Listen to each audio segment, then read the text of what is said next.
ఇది చాలా సంతోషకరమైన రోజు. ఎందుకంటే మన సగీరుల్ హుదా మద్రసా మన మౌలానా అబ్దుల్ హాదీ గారి ఆధ్వర్యంలో ఇక్కడ జరుగుతుంది.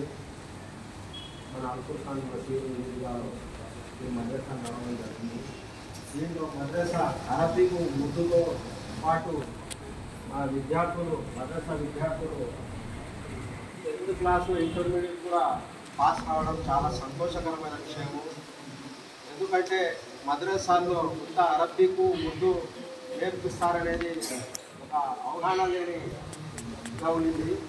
కానీ ఇదే విద్యార్థులు మద్రసా విద్యార్థులు 10వ తరగతి పాస్ కావడము, ఇంటర్మీడియట్ పాస్ కావడము, రాబోయే రోజుల్లో వీళ్ళు ఇంకా ఉన్నత విద్య చదవాలని సందర్భంగా నేను కోరుకుంటున్నాను.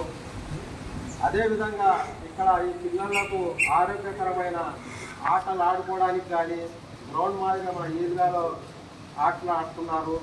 అదిగాక వీళ్ళు చదవడము చాలా చక్కగా డిసిప్లైన్గా ఉంటున్నారు. వారికి అందరికీ సంపూర్ణంగా మా ధన్యవాదాలు.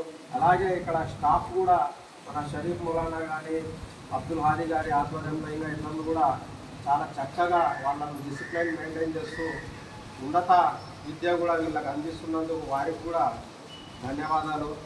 అలాగే రాబోయే కాలంలో మన మద్రసా విద్యార్థులకు కానీ ఇక్కడ ఏర్పాట్లకు కూడా మన మంత్రి గారు ఎన్ఎండి ఫారూక్ గారు కూడా సహకరిస్తామని మొన్న పండగ రోజు వాగ్దానం చేసినారు. అందుకు వీళ్ళకు ఎటువంటి ఏర్పాట్లు ఏదైనా కావాలన్నా కూడా ఎటువంటి సౌకర్యాలు కూడా కావాలన్నా మనం మంత్రి గారి దృష్టికి ఎన్ఎండి ఫారూక్ గారి ఎన్ఎండి ఫిరోజ్ గారి దృష్టికి తీసుకుపోయి వీళ్ళ సమస్యలు ఏదైనా ఉంటే కూడా మేము పరిష్కరిస్తామని సందర్భంగా ఇలా తెలియజేస్తున్నాము. రాబోయే కాలంలో ఇంకా ఉన్నత విద్య చదువుకొని మంచిగా ఉద్యోగాలు కూడా వీళ్ళు సంపాదించాలని అల్లాను దువా చేసుకుంటూ నాకు ఈ అవకాశం ఇచ్చిన పెద్దలందరికీ ధన్యవాదాలు. అస్సలాము అలైకుం. జై హింద్.